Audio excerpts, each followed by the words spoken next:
நம்ம வீடியோ பார்த்துட்டு இருக்க நீங்கள் ரத்த ஞாயிற்றுக்கிழமைன்னு சொல்லக்கூடிய பிளட்டி சண்டேவை பற்றி கேள்விப்பட்டிருக்கீங்களா? ஜனவரி 22, 1905 ரஷ்யாவில் செயின்ட் பீட்டர் பார்க் அப்படிங்கிற இடத்துல ஃபாதர் ஜார்ஜ் கபென் தலைமையிலான இந்த ஃபாதர் ஜார்ஜ் கபென் அப்படிங்கிறவர் யாருன்னு பார்த்தீங்கன்னா, இவர் ஒரு மதகுருவாகவும் இருந்திருக்கிறாரு. அது மட்டும் இல்லாமல் அங்குள்ள ஒரு பிரபலமான தொழிலாளர்கள் வர்க்கத்தோட தலைவராகவும் இருந்திருக்கிறாரு. இவரோட தலைமையில தான் அங்கே இருக்கிற தொழிலாளர்கள் எல்லாருமே ஒன்று சேர்ந்து குளிர்கால அரண்மனைன்னு சொல்லக்கூடிய வின்டர் பேலஸை நோக்கி ஊர்வலம் போகிறாங்க. எதுக்கு இந்த ஊர்வலமாக போகிறாங்கன்னா, அப்போ அங்கே மன்னராக இருந்த 2ஆம் நிக்கோலஸிடம் ஒரு மனுவை கொடுக்கறதுக்காக போகிறாங்க. அந்த மனுவில் என்னெல்லாம் குறிப்பிட்டிருக்காங்கன்னு பார்த்தீங்கன்னா, இவங்களுக்கான வேலை நேரம் 8 மணி நேரமாக மாற்றணும்னு, ஊதியம் உயர்வு வேணும்னு, அரசியல் சீர்திருத்தங்கள் வேணும்னு கோரிக்கை வச்சுருந்துருக்குறாங்க.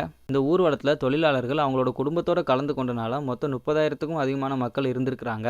அப்போ அங்கே இருந்த கார்ட்ஸ் எல்லாருமே இந்த ஊர்வலத்தில் கலந்து கொண்ட மக்கள் மேலே சராமரியாக துப்பாக்கி வச்சு சுடுறாங்க. இதனால் பல உயிர்கள் போய் பெரும் படுகொலை ஏற்படுது. இந்த படுகொலையில் 96 பேர் மட்டும் தான் இறந்துருக்காங்கங்கிறது அந்த அரசாங்கம் சொல்லுது. ஆனால் அந்த ஊர்வலத்தில் கலந்து கொண்ட மக்கள் என்ன சொல்கிறாங்கன்னா, 4,000க்கும் அதிகமானவங்க இறந்துருப்பாங்க அப்படின்னு சொல்கிறாங்க. அப்புறம் இந்த நிகழ்வு தான் 1905 ரஷ்யாவில் புரட்சி ஏற்பட காரணமாக இருந்திருக்குது.